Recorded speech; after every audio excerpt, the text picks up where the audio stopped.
ಮಧುಗಿರಿ ತಾಲೂಕಿನಲ್ಲಿ ಕಾನೂನಿಗೆ ಬೆಲೆಯೇ ಇಲ್ಲದಾಗಿದೆ. ಯಾವ ಯಾಕರ್ನಳ್ಳಿಗೆ ಏನಕ್ಕೂ ಹೋಗೋರು ಎಲ್ಲಿಗೂ ಹೋಗಂಗೆ ಇಲ್ಲ. ಇವತ್ತು ನಿರ್ದೇಶಕರು ಅಂತಾನೆ ಎಲ್ಲಾ ಕಡೆ ಹೋಗಿ ದಬ್ಬಾಳಿಕೆ ಮಾಡ್ತಿರೋದು.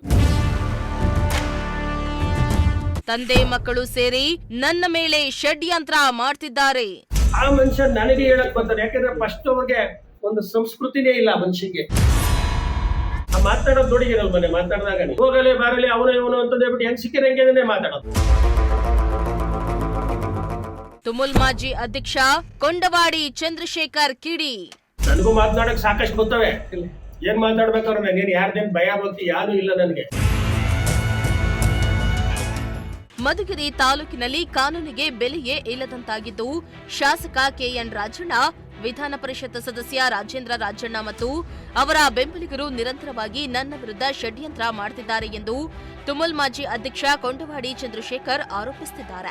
ಮಧ್ಯಾಂತರ ತೀರ್ಮಾನ ಮಾಡೈತೆ ಅಂತ ಹೇಳಿ ರೈತರು ಫಸ್ಟ್ ಬಟವಾಡೆ ಕೊಡಿ ಅಂತ ಹೇಳಿ ನಾನು ಬ್ಯಾಂಕ್ ನಾನೇ ಅಡ್ವಾನ್ಸ್ ಆಗಿ ಪತ್ರ ಕೊಟ್ಟಿರೋದು. ಈ ಪತ್ರನೂ ಸಹ ಡಿಸಿ ಬ್ಯಾಂಕ್ ಅಲ್ಲಿ ತಗೊಳ್ಳಿಲ್ಲ. ನೀವು ಇನ್ನೊಂದು ಕೇಳಬೇಕು. ಡಿಸಿ ಬ್ಯಾಂಕ್ ಅಲ್ಲಿ ಮ್ಯಾನೇಜರ್ ಅವ್ರಿಗೆ ನೋಡಮ್ಮ SBI ಕೊಟ್ಟಿದ್ದೀನಿ, ನೀನ್ ತಗೊಳಮ್ಮ ಅಂತಂದ್ರೆ ಅವ್ರು ತಗೊಳ್ಳಿಲ್ಲ. ರಿಜಿಸ್ಟರ್ ಪೋಸ್ಟ್ ಮಾಡಿದ್ರು ತಿರ್ಗ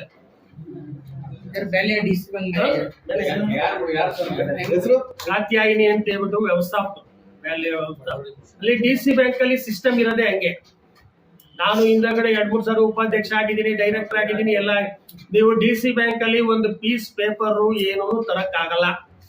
ನೀವು ಯಾವುದೇನೇ ಪತ್ರ ಕೊಟ್ಟು ಅಲ್ಲಿ ಅಕ್ನಾಲೆಜ್ಮೆಂಟ್ ತಗೊಳಕ್ ಆಗಲ್ಲ. ಅಲ್ಲಿ ವ್ಯವಸ್ಥೆ ಹಂಗೆ ಇರೋದು. ಇವತ್ತಿಂದಲ್ಲ, ಅದು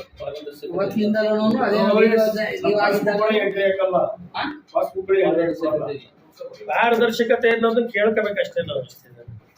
100% ಅದ್ರ ಬಗ್ಗೆ ಇನ್ನೊಂದ್ ದಿವಸ ಸವಿಸ್ತಾರವಾಗಿ SR ಗೌಡ್ರು ನಾನು ತುಮಕೂರಲ್ಲೂ ಇಲ್ಲೋ ಶಿರಾದಲ್ಲೂ ಎಲ್ಲ ಮಾಡ್ತೀವಿ.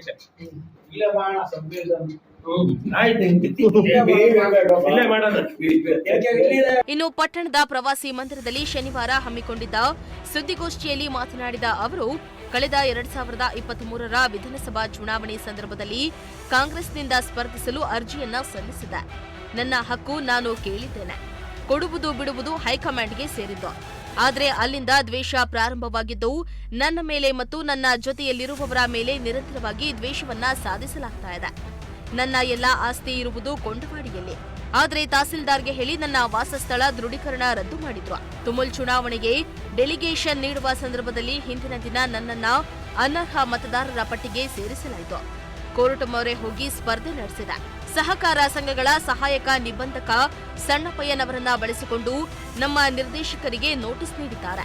ಸಹಾಯಕ ನಿಬಂಧಕ ಇಲ್ಲದಿದ್ರೂ ಆಡಳಿತಾಧಿಕಾರಿ ನೇಮಿಸಲಾಗಿದೆ ಎಂದು ಆದೇಶ ಹೊರಡಿಸಲಾಗಿತ್ತು ಎಂದು ಆರೋಪಿಸಿದ್ರು.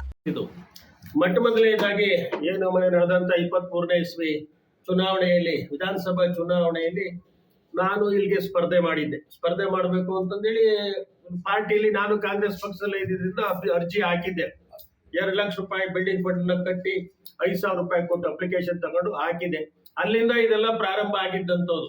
ಅದಾದ್ಮೇಲೆ ಇಲ್ಲಿ ಟಿಕೆಟ್ಗೋಸ್ಕರ ಅಬ್ಸರ್ವರ್ ಬಂದ್ರು ಮಧುಗಿರಿಲಿ. ಅದೆಲ್ಲ ತಮ್ಮಗಳಿಗೆಲ್ಲ, ನಮ್ಮ ಮಾಧ್ಯಮ ಇದ್ರೊಳಗೆ ತಮ್ಮಗಳಿಗೆಲ್ಲ ಗೊತ್ತಿರೋ ಅಂತದೇನೆ.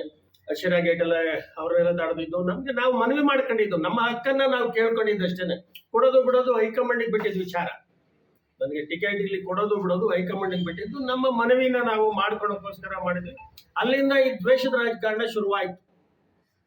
ಸರ್, ಇಷ್ಟೊತ್ತಾಗ್ಲೇ ಯಾವಾಗ್ಲೂ ಈಗಾಗಲೇ ಹೇಳ್ದಂಗೆ ಯಾವತ್ತೋ ತಾಲೂಕಿಗೆ ತಿಳಿಸ್ಬೇಕಾಗಿತ್ತು. ಅಲ್ಲಿಂದ ಪ್ರಾರಂಭ ಆಗಿ ಚುನಾವಣೆ ಆಗೋಯ್ತು. ಅವರು ಚುನಾವಣೆಯಲ್ಲಿ ಗೆದ್ರು, ಸಂತೋಷ, ನಮ್ದೇನ್ ತಕರಾರಿಲ್ಲ. ಈಗ ಜನ ಅವ್ರನ್ನ ಆರಿಸಿದ್ದಾದ್ಮೇಲೆ ಅವರು ಜನಪ್ರತಿನಿಧಿನೇ. ನಾವು ಏನ್ ತಿಳ್ಕೊಂಡ್ವಿ, ಒಳ್ಳೆ ಬಹುಮತದಲ್ಲಿ ಆರಿಸಿರು, ಸರ್ಕಾರನೂ ಬಂತು, ಮಂತ್ರಿನೂ ಆದ್ರು, ನಮ್ಮ ತಾಲೂಕಿಗೆ, ನಮ್ಮ ಜಿಲ್ಲೆಗೆ, ರಾಜ್ಯಕ್ಕೆ ಒಳ್ಳೆ ಕೆಲಸಗಳನ್ನ ಮಾಡ್ತಾರೆ ಅನ್ನೋ ಭಾವನೆಯಲ್ಲಿ ನಾವಿದ್ವಿ. ಆದ್ರೆ ಅವರು ಬರೀ ತಾಲೂಕಿನಲ್ಲಿ ಈ ನನ್ನ ಮೇಲೆ ದ್ವೇಷ ಮಾಡೋಂಥದ್ದು, ಅಲ್ಲಿ ನನ್ನ ಜೊತೆಗೆ ಯಾರಿರ್ತಾರೆ ಅವ್ರ ಮೇಲೆ ದ್ವೇಷ ಮಾಡೋ ಅಂಥದ್ದು, ಬರೀ ಇದ್ರಲ್ಲೇ ನನ್ನೇ ಅವ್ರ ತಲ್ಲಿಂದ್ರಾದ್ರು. ಪ್ರಥಮವಾಗಿ ನಮ್ಮ ವೀರೇಂದ್ರ ಇರೋರು ನನ್ನ ಜೊತೆಗೆ ಬಂದ ಅಂತ ಹೇಳ್ಬಿಟ್ಟು ಅವ್ರ ಮನೆಗಿದ್ದಂತ ಒಂದು ಸರ್ಕಾರದ ಆಫೀಸ್ನ ತೆಗೆದಾಕ್ಸಿರು. ಅದಾದ್ಮೇಲೆ ನನಗೆ ಶುರುವಾಯ್ತು. ನಮ್ಮ ಸಂಘನ ಇನ್ಸ್ಪೆಕ್ಷನ್ ಮಾಡಿಸಿರೋ, ನಮ್ಮ ಸಂಘಕ್ಕೆ ಪ್ರಾರಂಭ ಆಯ್ತು. ಕೊಂಡವಾಡಿ ಹಾಲು ಉತ್ಪಾದಕರ ಸಹಕಾರ ಸಂಘದ್ದು. ಅಲ್ಲಿ ಅವರ AR ಸಣ್ಣಪ್ಪಯ್ಯನ ಕಳಿಸಿ, ಅವ್ರ ಅಧಿಕಾರಿಗಳನ್ನ ಕಳಿಸಿ ಇನ್ಸ್ಪೆಕ್ಷನ್ ಮಾಡಿಸಿದ್ರು. ಆ ಇನ್ಸ್ಪೆಕ್ಷನ್ ಮಾಡಿಸಿದಂತ ಸಂದರ್ಭದಲ್ಲಿ ಅಲ್ಲೆಲ್ಲ ನಾನು ಇದ್ದೆ. ಅವತ್ತು ನಮ್ಮ ಕಾರ್ಯದರ್ಶಿಗೆ ಹೇಳಿದ್ರೆ ಅವ್ರು ಏನೇನು ದಾಖಲಾತಿಗಳು ಕೇಳ್ತಾರೋ ಎಲ್ಲ ಕೊಡ್ರಪ್ಪ ಅಂತಂದು. ನಾವು ಇಲ್ಲಿವರೆಗೂ ಯಾವುದೋ ಒಂದು ಸಭೆ ಮಾಡಿದ್ರು ಸಹ 10 ರೂಪಾಯಿ ಅದ್ರೊಳಗೆ ಯಾವತ್ತೂ ಖರ್ಚು ಹಾಕಿಲ್ಲ, ಯಾವತ್ತೂ ಕಾಪಿ ಟೀ ಕುಡ್ದಿಲ್ಲ. ಅದರಿಂದ ಅವ್ರು ಏನೇನು ಕೇಳ್ತಾರೋ ಕೊಡಪ್ಪ ಅಂತ ಎಲ್ಲ ಕೊಟ್ವಿ. ಕೊಟ್ಟಾದ್ಮೇಲೆ ಅವರು ರಿಪೋರ್ಟ್ ನಮ್ಗೆ ಒಂದು ಕೊಡಬೇಕು, ಒಂದು ವಾರಕ್ಕೋ 10 ದಿವಸಕ್ಕೋ ಏನು ರಿಪೋರ್ಟ್ ಕೊಡಬೇಕು. ವಾರ 10 ದಿವಸ ಸುಮಾರು ಸಾರಿ ಕೇಳಿದ್ವಿ, ಏನ್ ಸರ್ ರಿಪೋರ್ಟು ಅಲ್ಲಿ ಇನ್ಸ್ಪೆಕ್ಷನ್ ಮಾಡಿರಿ, ಏನಾಯ್ತು ಎಂತಾಯ್ತು, ಆ ರಿಪೋರ್ಟ್ ನಮ್ಗೊಂದು ಕಾಪಿ ಕೊಡಿ ಅಂತಂದು. ಕೊನೆಗೂ ಅವ್ರು ಕೊಡ್ಲಿಲ್ಲ.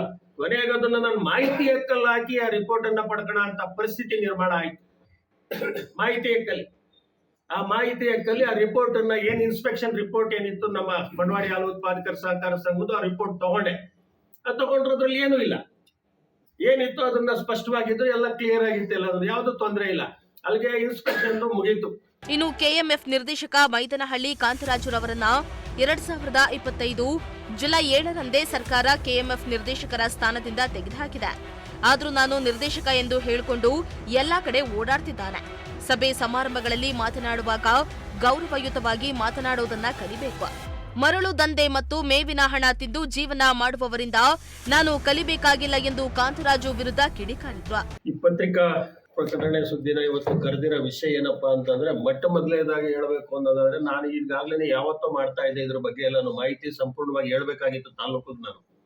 ಆದ್ರೆ ಇದು ಮಾನ್ಯ ಕರ್ನಾಟಕ ಉಚ್ಚ ನ್ಯಾಯಾಲಯ ಕೋರ್ಟ್ ಅಲ್ಲಿ ಇರೋದ್ರಿಂದ ನಾವು ಆ ಕೋರ್ಟ್ ಅಲ್ಲಿ ಕೇಸ್ಗಳು ಇತ್ಯರ್ಥ ಆಗದೆ ಹೊರತು ನಾವು ಇದನ್ನೆಲ್ಲ ಪತ್ರಿಕೆಗಳಲ್ಲಿ ಹೇಳಿಕೆ ಕೊಡಬಾರ್ದು ಅನ್ನೋ ಉದ್ದೇಶಕ್ಕೋಸ್ಕರ ನಾನು ಇಲ್ಲಿವರೆಗೂ ಯಾವುದೇ ಒಂದು ಪತ್ರಿಕಾ ಗೋಷ್ಠಿನ ಇಲ್ಲಿವರೆಗೂ ಕರೆದಿರ್ಲಿಲ್ಲ. ನಾವು ಕರಿಬಾರ್ದು, ಕಾನೂನು ಉಲ್ಲಂಘನೆ ಆಗುತ್ತೆ ಅಂತೇಳಿ.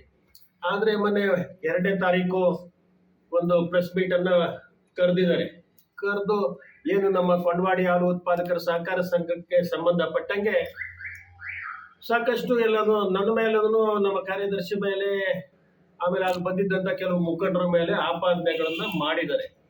ಈ ಆಪಾದನೆಗಳನ್ನ ಮಾಡಿದ್ದಾದ್ಮೇಲೆ ನಾವು ಅವ್ರಿಗೆ ಉತ್ತರ ಹೇಳಲೇಬೇಕು. ಯಾಕಂದ್ರೆ ತಾಲೂಕಲ್ಲಿ ತಪ್ಪು ಮಾಹಿತಿ ಹೋದಂಗ ಆಗುತ್ತೆ.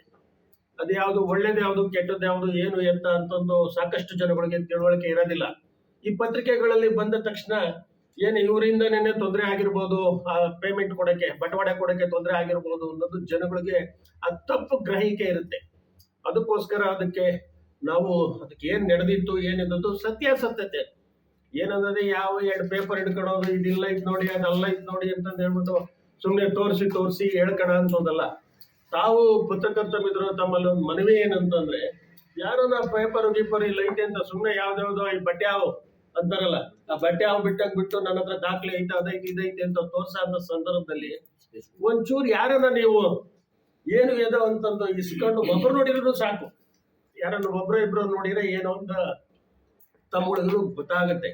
ಅದರಿಂದ ಇಲ್ಲಿ ನಡೆದಿರೋದೇನು ಎತ್ತ ಅಂತ ನಾನು ಈಗಾಗಲೇ ಹಿಂದೆ ಹೇಳ್ದಂಗೆ ಮೊನ್ನೆ ಕರ್ನಾಟಕ ಗೌರವ ಉಚ್ಚ ನ್ಯಾಯಾಲಯದಲ್ಲಿ ಈ ದಾವೆ ಇದ್ದಿದ್ರಿಂದ ಮಾತನಾಡಬಾರ್ದು ಅನ್ನೋ ಉದ್ದೇಶದಿಂದ ಇಲ್ಲಿವರೆಗೂ ನಾನು ಸುಮ್ಮನೆ ಇದ್ದಿದ್ದು. ಮಾತಾಡಿದ್ಮೇಲೆ ಈಗ ನಾನು ಉತ್ತರ ಕೊಡ್ಲೇಬೇಕಾದಂತ ಪರಿಸ್ಥಿತಿ ಇರೋದ್ರಿಂದ ಅವ್ರಿಗೆ ಉತ್ತರ ಹೇಳ್ತಾ ಇದ್ದೀನಿ.